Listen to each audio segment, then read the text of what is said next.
Today, friends, we have a very special guest, Steve Quayle, with us. And, we've been getting into this subject about the Nephilim, or the fallen angels, the Raphaim, the different types of giants that are on the earth. And, of course, as I mentioned to you several times here recently, looking at the prophecy that Jesus says in Matthew 24, is that it appears that we are going to have a repeat of these giants coming here in the last days. As Jesus clearly says when he talks about the wars, rumors of wars, the nation against nation, kingdom against kingdom, that was only the beginning of sorrows.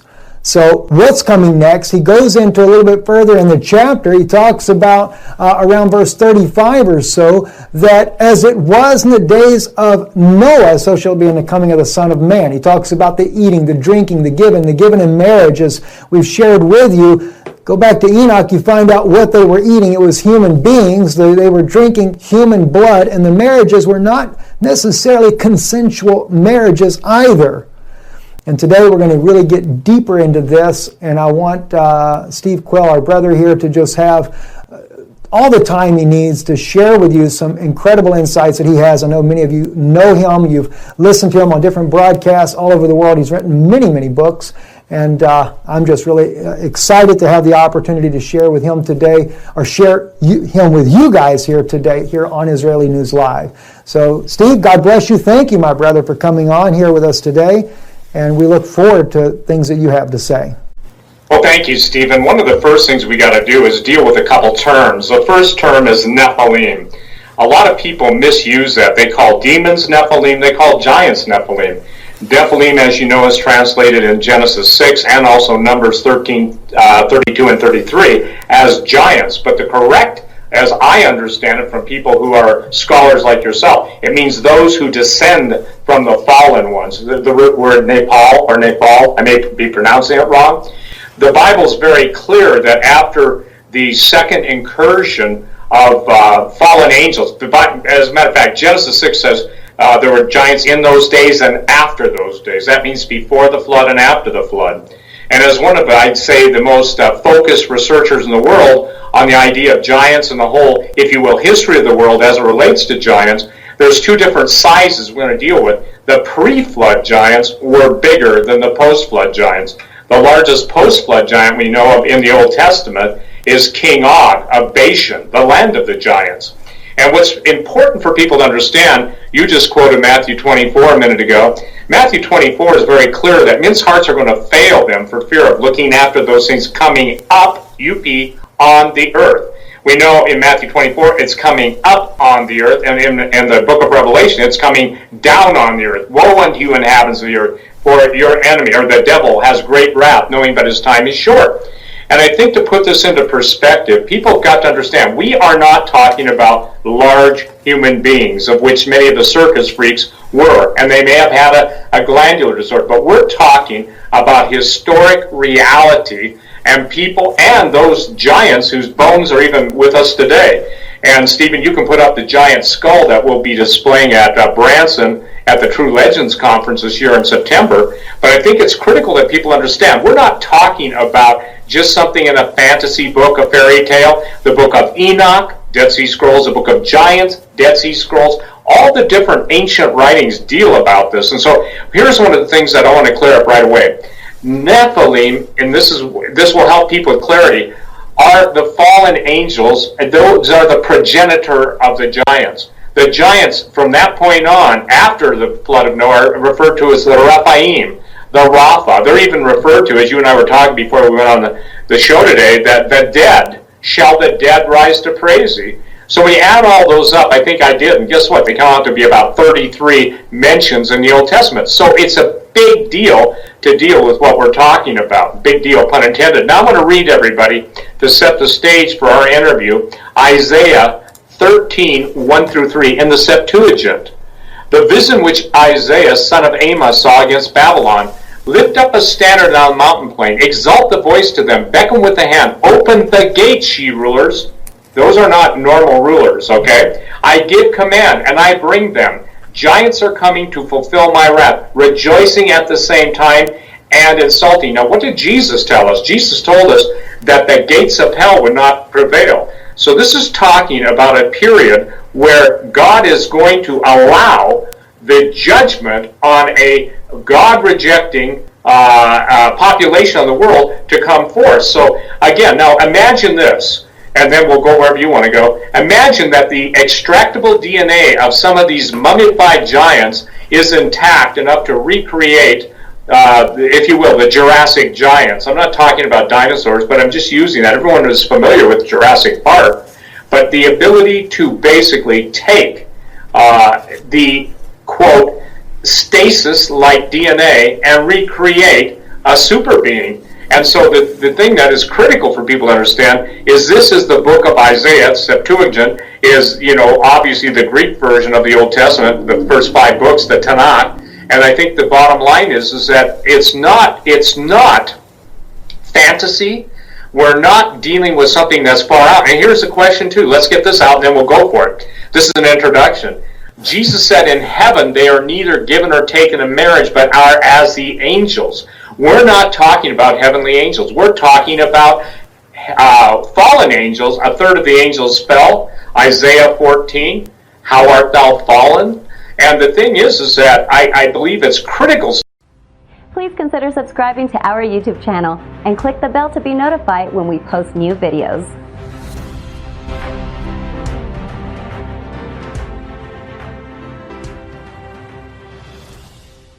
Even that people get this, because everything now that we used to see in the future of supernaturalism is here on the planet now. Things are getting more bizarre, and the idea of transhumanism and transgenics, taking genes from different species and crossing the borders in the book of Genesis, everything that God created, he put borders for everything, and he created everything after its likeness and kind.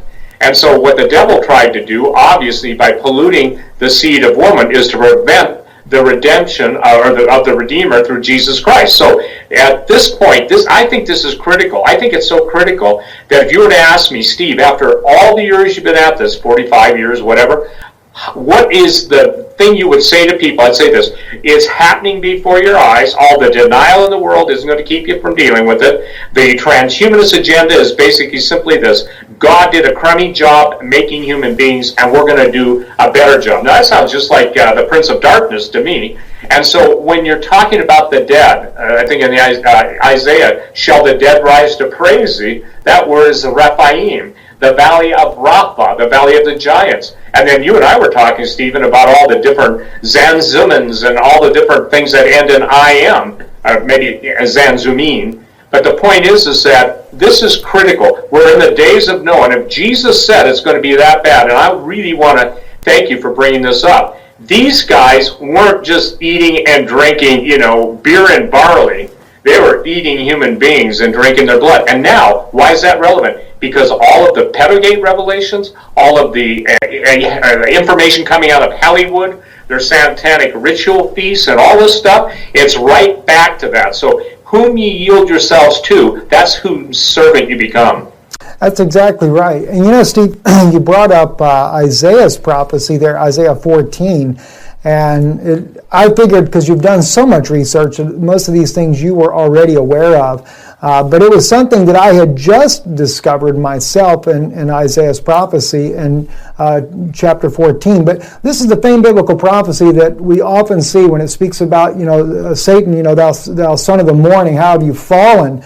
But what's really interesting, and for me it's easy to read it in Hebrew, but if I'm not looking over in the English Bible, if I don't have an English or transliteration beside me, I may not see it. I may forget that you're not seeing this as well. But verse 9, and looking at this in the English right here, the netherworld from beneath is moved for thee to meet you at your coming. Now this is talking about the son of the morning, and this is Satan coming down. Now they translate the shades are stirred up unto you, but it's literally, right here is Rephaim. Okay, so the Rephaim, they are stirred up, and even, watch this here, all the chief ones of the earth, or all literally the kings of the earth here, is what you're having that's written in here, which is the world leaders. Steve, tell me your thoughts on something here that really baffles me. And I'm not trying to pick on Catholic people by no means when I say this, but when the Pope of Rome says he's willing to baptize aliens, and he says, to make it clear, yeah, the little green men from Mars. And then he has this secret meeting with Quayle in Havana, Cuba. And still to this day, no one has ever, to my knowledge anyway, no one has ever known what the meeting was. It was never disclosed what the details were about, but Quayle does go to Antarctica right there afterwards. And, you know, some people might say, well, that was really no big deal, you know, and they talk about what was in some kind of conspiracy theory website that said that they moved the Ark of Gabriel down there. Well, you know, my wife speaks fluent Russian. She was just there watching a whole series of a Russian movie there recently here. No problem, listens to everything. We were searching the Russian media when this all went down. Russian media never considered it a theory or a conspiracy. They did send the scientific ship down there. They did claim that the Ark of Gabriel goes down there. And that wasn't on Russia 1, but it was a credible Russian news source. And these things did happen. So Quayle goes there. John Kerry goes there. All these things happen here, but I can probably get way off here. But my point is that when we look here at Isaiah 14, Yeshayahu, we're looking at this. What's really interesting is that he's talking about the Rephaim coming up once again. And they were clearly, as Steve has pointed out to you here, they were clearly on the earth. We know this. This is what Joshua, what Moses even fought against these giants. The children of Esau did. The children of Lot were fighting against them. David as well, all the way down through the time there. So Steve, you know, if you can elaborate a little bit about this, because we're looking at world leaders that are involved in this. Excuse me. Yes, and the deal that you have to have something of infinite interest to drag all these. The Pope was there, by the way. So was Barack Obama. So were so many people have gone down there, and it's my contention, Stephen, when I wrote the book Empire Beneath the Ice: How the Nazis Won World War II, that a lot of the, if you will, the run-ins they had with non-human entities are what prompted them to move 1/3 of the Third Reich's technology and scientists down to what they termed New Schwabenland. Most people don't realize we went to war with the Germans in 1947. Admiral Byrd led the flotilla, and according to eyewitnesses, including Russian spy ships, even in that day, we got our heads handed to us on a platter with flying saucer technology. And remember, this is 1947, the same year that Roswell happened, and there's a whole lot of science behind. Please consider subscribing to our YouTube channel and click the bell to be notified when we post new videos.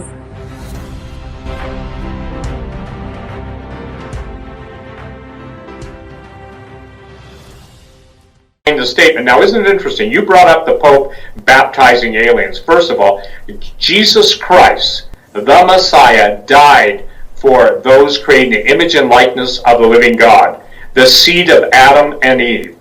The Bible's very clear about that. Even the fallen angels, as you know, you refer to the book of Enoch, the Gregory, are in hell. They're singing to God for forgiveness. And God says to Enoch, don't pray for them. They should be praying for you. And the point that I'm trying to make in this is Antarctica will be brought forth. Now, when I wrote that book 2 years ago, I said, you watch the headlines filled with news on Mars. Because how they're going to spin this is the aliens created us, that basically they gave us God in their image, not being created in His, and that they're going to provide a celestial salvation based on technology and intervening in human affairs so that we don't, kill ourselves off. Now, first of all, the Pope is wrong. I'll say it again, the Pope is wrong, the Pope is wrong, the Pope is wrong, based on the Bible. But this entity, the Pope, has done everything he can. Again, I'm going to go on record. I have Catholic friends. I'm not talking about believers, Catholic believers. I am specifically talking about those who have made the statement. Some of the smartest astrophysicists in the world believe this. Tom Horn has interviewed a couple of them. And the thing that is preposterous to me is the fact that something so anti-biblical could even be put forth as being a biblical precept, that aliens can be baptized. That's the same thing as saying that you move over the 12 disciples. Lucifer wants to become the 13th disciple. Oh, and by the way, that brings me to why Malachi Martin was murdered, the famous Catholic theologian. He was a very bright man. I think your wife speaks 5 languages. Yes. Malachi Martin spoke, 11 to 12, or maybe even as high as 16. But when he started writing his books, The Keys to This Blood, The Final Conclave, he started talking about the 13th chair that Lucifer literally sits in. Hence, there's a lot of superstition with the number 13. By the way, that's why he was murdered. He didn't just die, he was murdered. Yes. So when people start to die, you got to ask yourselves, what were their leading themes up until the point they died? And now we're Murder Inc. in this country, in every country of the world now. It's Murder Inc. And God is absolutely showing, in my opinion, the sins of America, the sins of its leaders, and now nations that once held us in respect hold us in contempt. I believe the prophet Jeremiah said that you become a hissing in the nostrils of the nations around you. So the reason they're all headed down to Antarctica is to see something. There is a power source coming out of Antarctica. I don't mean a conspiracy source. I'm talking about a measurable amount of energy changing the oceans, changing the waves, changing the weather. And again, when the Antichrist comes on the scene, he will have power to call down fire from heaven. Well, now we're seeing just in the last week, maybe you've dealt with it, but we're seeing literally a particle beam or directed energy beam weapon being so concise that you can't argue with it. It's not lightning. It's not flashes of surface lightning. It's a directed energy weapon.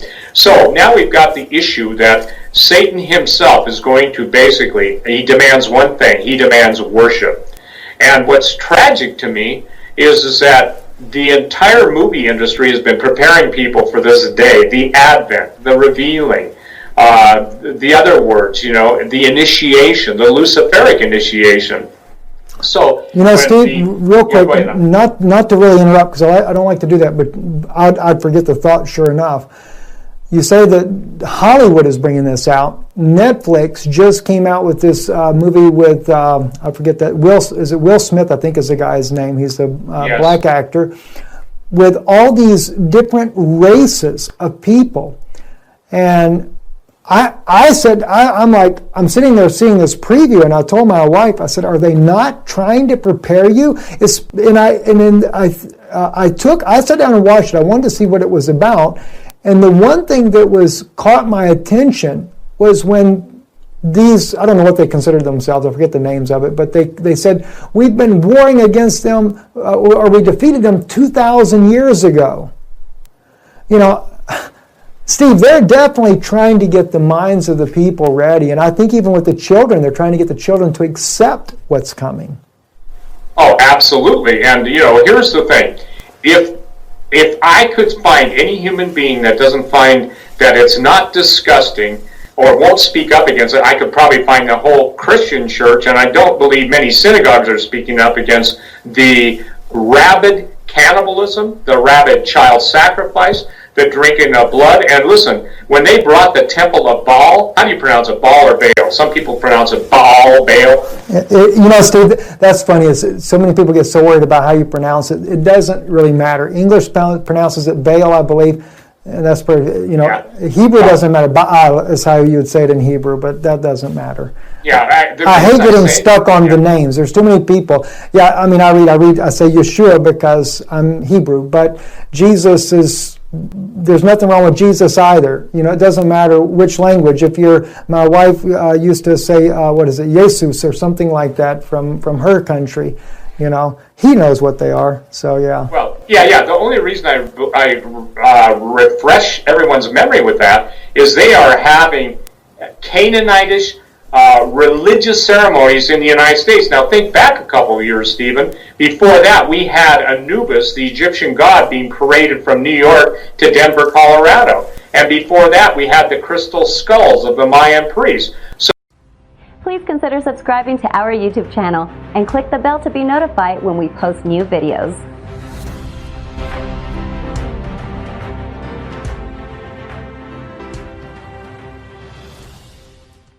What escapes most people is Thou shalt have no other gods before me still stands in the Ten Commandments. Yet we have allowed foreign gods, and foreign gods are, let's say, charged with one thing, to take the people of God eyes off of the living God. And therefore, we're going to reap the whole destruction of Deuteronomy 28, in my opinion. We are already. Please consider subscribing to our YouTube channel and click the bell to be notified when we post new videos.